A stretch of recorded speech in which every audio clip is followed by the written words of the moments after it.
Hello everyone, তোমরা কেমন আছো? আশা করছি তোমরা ভালো আছো। তো আমিও ভালো আছি। তো তোমাদের সাথে নিয়ে আসলাম একটা ছোট্ট একটা মিনি ব্লগ।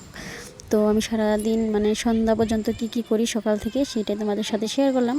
তো সকাল সকাল দেখো আশিবাসি কাজ ছেড়ে কিন্তু মেয়েদেরকে স্কুলে পাঠিয়ে দিয়েছি। তো এখন বাজে 9টা। তো এখন আমি বিছানাটা তুলে নিচ্ছি। তো বিছানাটা দেরিতেই তুলি, তার মানে মিস্টারে তো ঘুমিয়ে থাকে, তো একটু দেরি হয়ে যায়। তো দেরি করে তুললাম বিছানাটা। তো বিছানাটা তুলে তারপরে যাব স্নানে।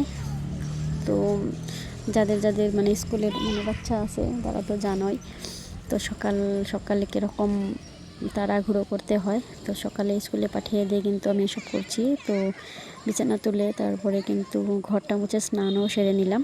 তো এখন আসলাম পুজো দিতে। তো পুজো টুজো দিয়ে,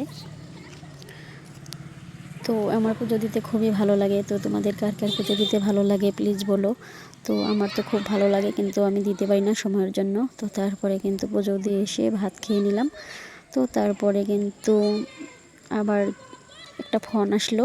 তো আমার বাবা ফোন করে এই টাইমে, প্রত্যেক দিন এই টাইমে ফোন করবে। তো তারপরে চলে গেলাম রান্নাঘরে রান্না করতে। আজকে ছিল শনিবার, তো শনিবারে আজকে সব নিরামিষ।